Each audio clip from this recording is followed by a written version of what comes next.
Hello, everyone, and happy Tuesday.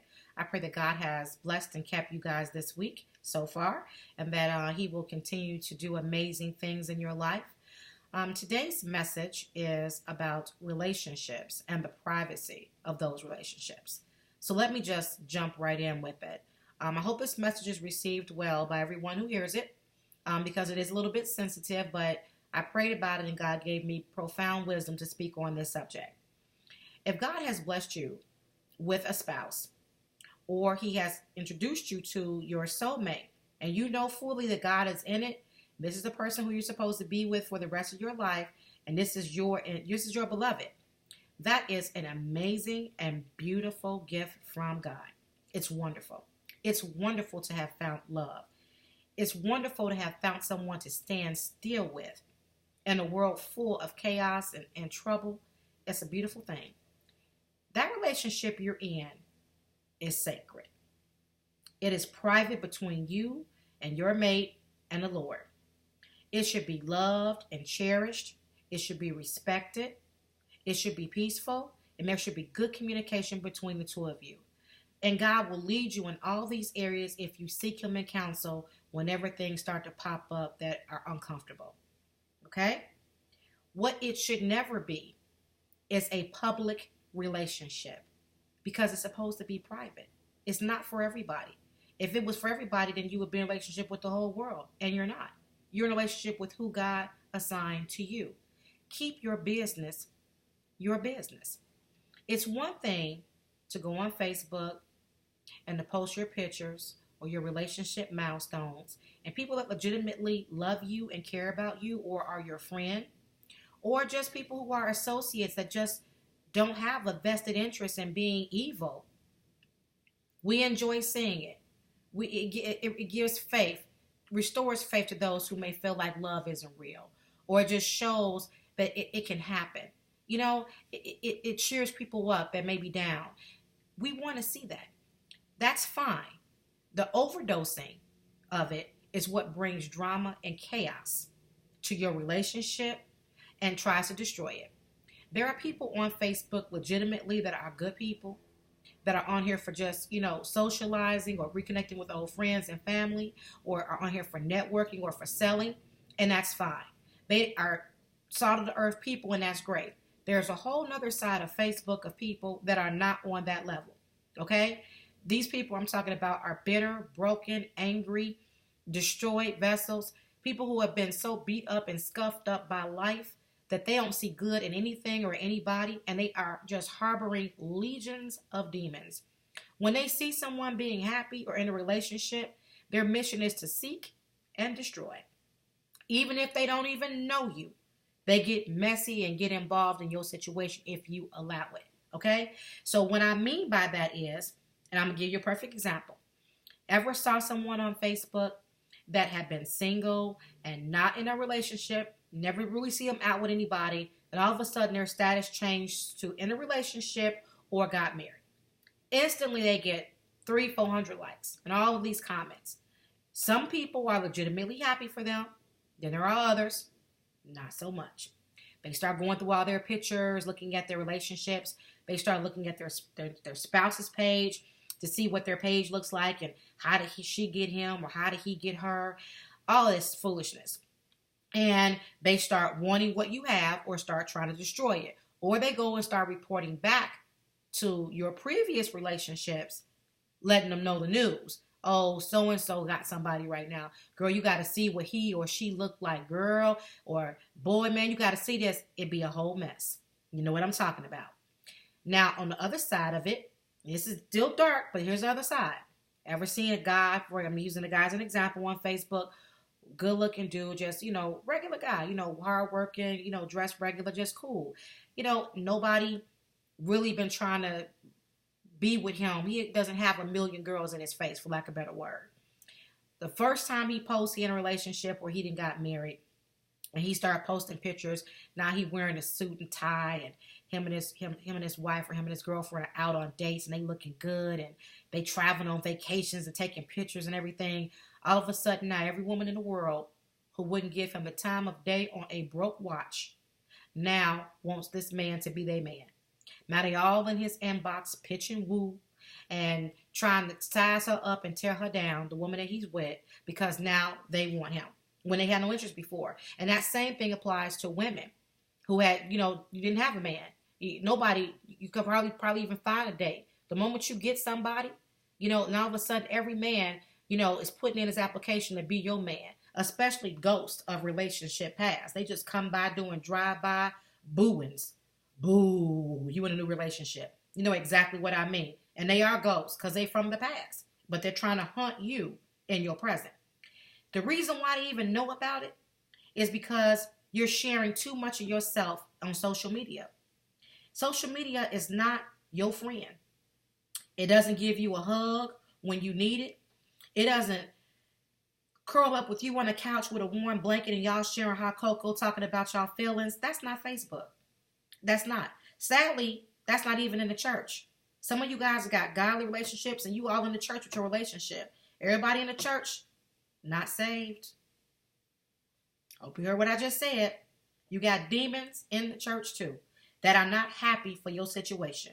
Some people been in there wanting your relationship before it was your relationship, just never spoke up about it. And the moment you get with them, now they want.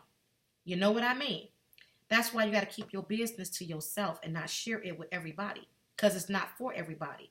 It's okay to share milestones. Just don't overdose people on your happiness, because when you do that, you invite the enemy in. And I know that's so sad and it's horrible. And it's like, well, why can't I just share my happiness? I'm happy. Why can't I just share that? You can, in doses. Don't overdo it, because everybody is not going to be happy about your situation. And you shouldn't care. I wouldn't care. But it becomes a problem when they start creating drama in your situation. And here's another good example. Ever been in a previous relationship where you probably weren't the best person in that relationship? Maybe because you were young and immature, or that wasn't the person God had for you, and you may have done things in that relationship that were not good, or that person, you left them broken, or you mistreated them, however it went. Then you meet the right person and you feel differently about this new person than you have about anybody you've been with in your past. So you're a new creation in your new relationship and you're treating it different. Well, now you got old relationship people looking at your new situation and they got their feelings about that because they see a difference in how they were treated and how you're treating this person in the new. And they feel some type of way. And sometimes that can bring a lot of unnecessary drama into your life, especially if it's an ex-spouse who you have children with, or an ex-baby mom or baby daddy, however you want to call it. People go back and report and share these things, and people get into their feelings and they jealous. Everybody is not with somebody. Some people are really lonely and looking for love and haven't found it. And unfortunately, if you found it before they did, they feel some type of way about that. So I'm not saying that should be your focus in a relationship. I'm just saying that when you invite the enemy into it, you bring in a whole lot of problems. And how you do that is by sharing too much of yourself with everybody. Some things need to just stay between you and your relationship. Some things need to stay in the privacy of your own home. Specifically this. You are going to have times when you are challenged in your relationship, whether God is in it or not. You're going to have problems because we're human. Don't run to Facebook when you're going through drama with your spouse or your mate. Don't do that. You don't got to go on Facebook talking about everything that they did or what they should have done or if they cheating or if they're not communicating with you. The book is not for that. People are not on there listening to that because they care about you and your situation. People are on there to be entertained. And your timeline just might be the entertainment they've been seeking. They can tune in every day to drama, chaos, ups and downs, highs and lows. They can find what they want. Gossip about it, joke about it. Why should your relationship even be in somebody else's mouth in conversation? It shouldn't be unless it's glorifying it in a godly way.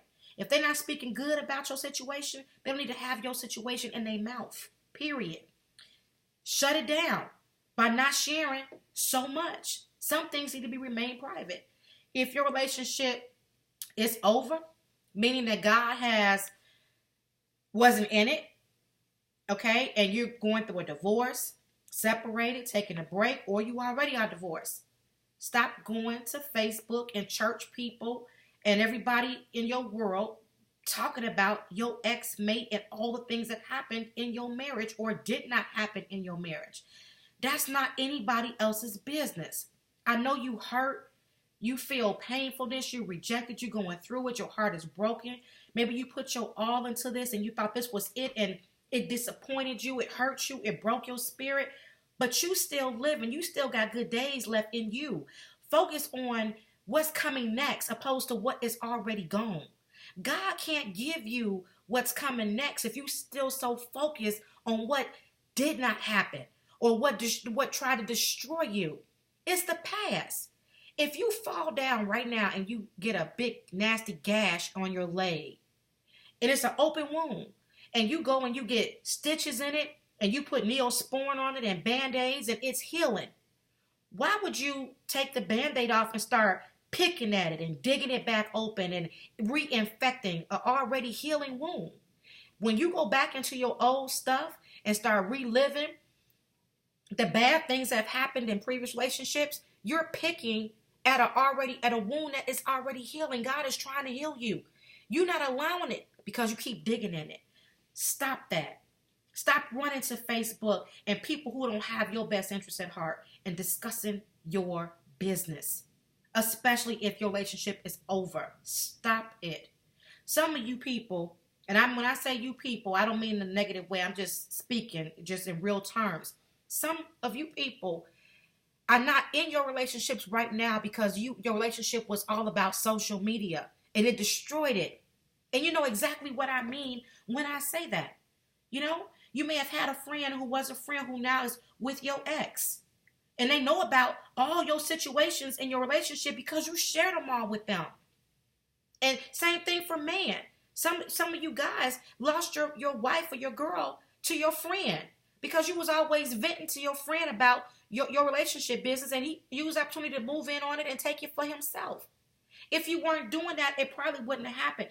People need to start seeking God more and counsel about their situations and less in people and less on Facebook and Instagram and Periscope and Snapchat and Insta chatting.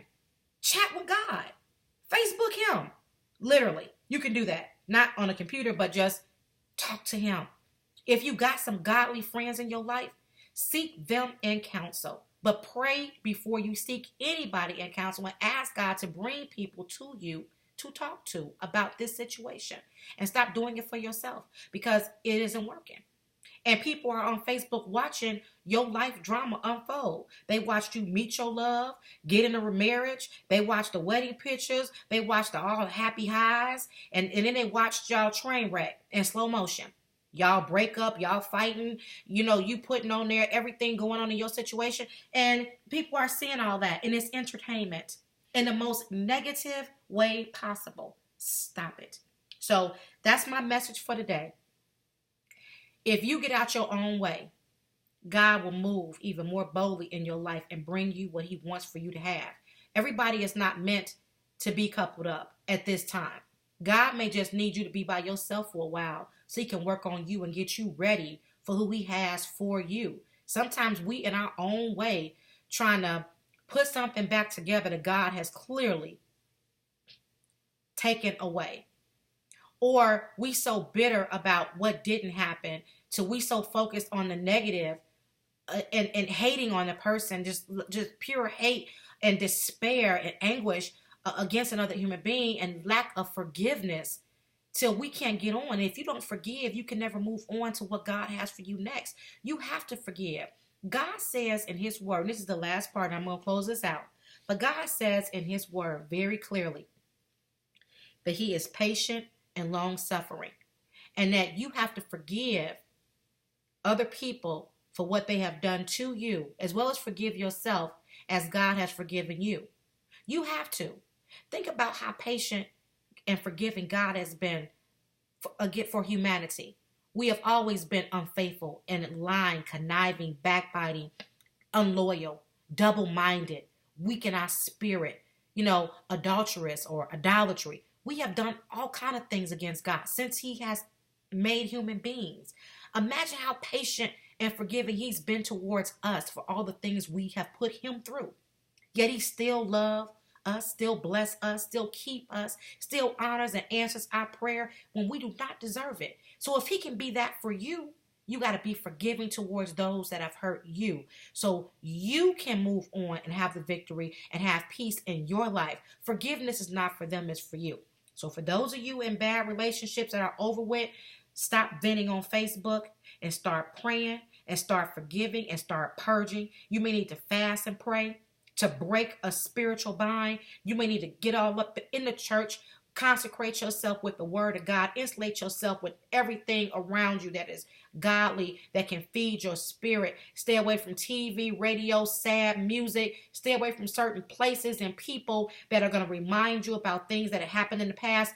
You may need to just get with yourself and get through it so you can be better. And for those of you that already have your marriages and your relationships and y'all trying to make it happen and you just getting started, keep everybody out your business and your relationship will make it. I hope you hear what I said. It will make it if you keep people out of your fold. So that's my message for the day. Actually, for the week. I hope you guys have a blessed day. I hope my message was received well by everybody.